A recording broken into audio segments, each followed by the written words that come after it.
Hey everyone, I hope you're all doing well. I'm Dr. Manur Amir and this is going to be a short video about my Ielts experience for plab 1. Basically for your GMT registration or for your plab 1 exam, you need to give an English language test. Now this test can either be OET or it can be Ielts, and if you're appearing in Ielts, you have to give the academic version of that test and you need a band score of minimum 7 in each section. But if you're applying for FI2 standalone, then you need a band score of minimum 7.5 in each section. Now, such a high band score can be a bit daunting to get, but with the right strategy and plan, it is completely manageable. First of all, as everybody who is preparing for this test, they must be well aware that there are 4 sections to it.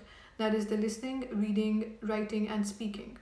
As far as the speaking test is concerned, it's going to be held on a different date as compared to the other 3 sections. It can be held a day before them or a day after them. So first of all, I'll talk about the speaking section. As far as your speaking test is concerned, trust me, you've got nothing to be worried about.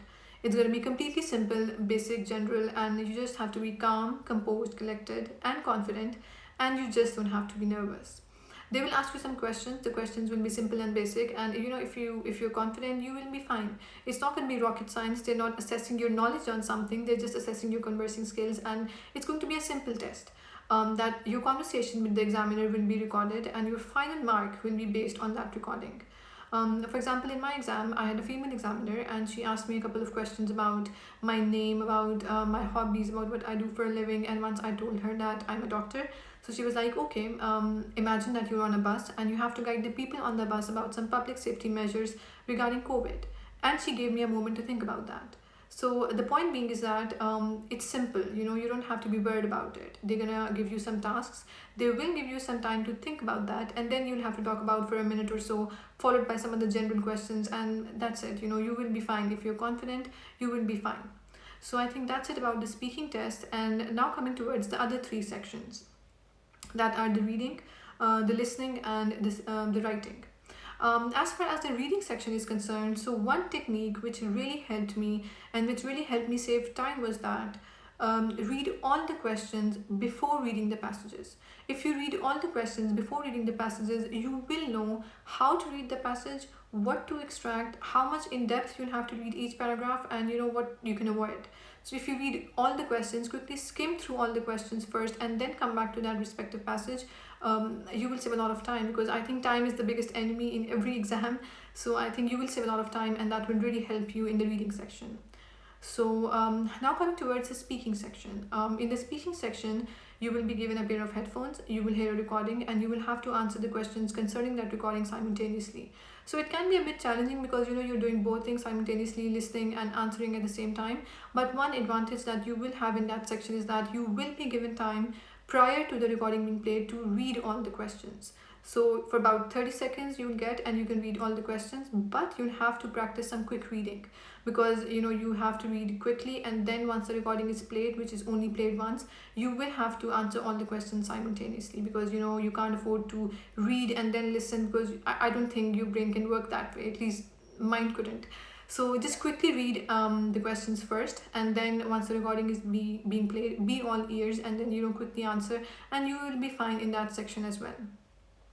And now coming towards the troublemaker, the writing section. There are many people, even many friends who have reasonably good English, who can write well, who can converse well, and yet they fail the writing section. Especially if you want to apply for FI2 standalone, you need a band of 7.5 on writing, and that's a bit challenging to get. So I think the writing section, what I feel is that many people who fail the writing section is that they trust their English too much. So one tip would be, you don't have to trust your English too much, because I think everything in this world has some basic science, and you have to stick to that science, you have to follow that science, because the examiners in that section, they expect a certain structure, they expect a certain skeleton. And if you're not following the structure, no matter what fancy words you put, no matter what grammar you use, no matter what complicated sentences you are using, you will fail because you did not follow the basic alignment. So the point is that if your essay is misaligned, if it's not following the required structure, what is expected, you will never have the required band. You will never be able to achieve higher than 6 or 6.5 maximum, because your vocabulary is on point, your grammar is on point, your sentences, they're on point, but your essay is misaligned. They have a certain key, and If your essay does not fulfill, all the points on that key, if it's not ticking everything on that checklist, you will never have band 7 or higher because you did not follow the required structure. So one thing that really helped me get the required band on my first attempt was that I followed a book called Ielts Made Easy. It has 2 volumes, one for writing task 1 and the second for writing task 2, and it explains in detail what is expected from you and what you have to do and what you do not have to do. So I think you should follow that book and you should stick to the required alignment of the essay. So I'll give you a brief example. For example, if there's an opinion essay and they're asking for your opinion on a certain topic, so you use, really good vocabulary and you explain really well why you agree with this topic, and you have some really good fancy arguments in favor of your opinion, but you fail. Why? Because you did not follow the required structure. So in the opinion essay, the required structure would be, you can divide a perfect band 9 essay would be divided into 5 paragraphs. The first paragraph, the first 3 or 4 lines of the first paragraph will be an elaboration of the question statement of that essay. Whatever the statement they have given you, you will elaborate that in some different words, and that will be the first 3 or 4 lines of your essay.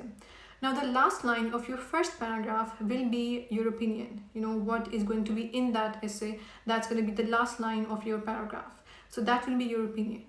Now the second 2 paragraphs, that is the second and the third paragraph of your essay, they will be arguments in favor of your opinion. Why you agree to this statement, you will argue that, and you will give some examples and you will explain that.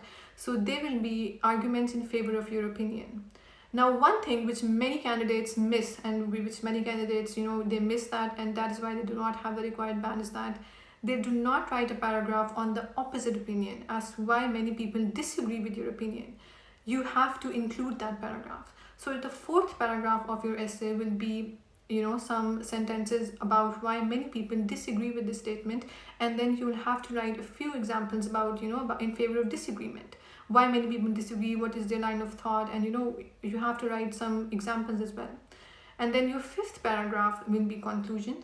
You will conclude your essay in some good words, and then the last line of your 5th paragraph would be some future advices, some references, something which can be done to improve the situation or something. So the last line of your last paragraph will be some future advice or reference. And if you follow that structure, even if you're using some reasonable vocabulary and grammar, you will have band 7 or 7.5 because you fulfilled all the points on that checklist which the examiner is using. So stick to that and you will be fine and you will do good. Good luck.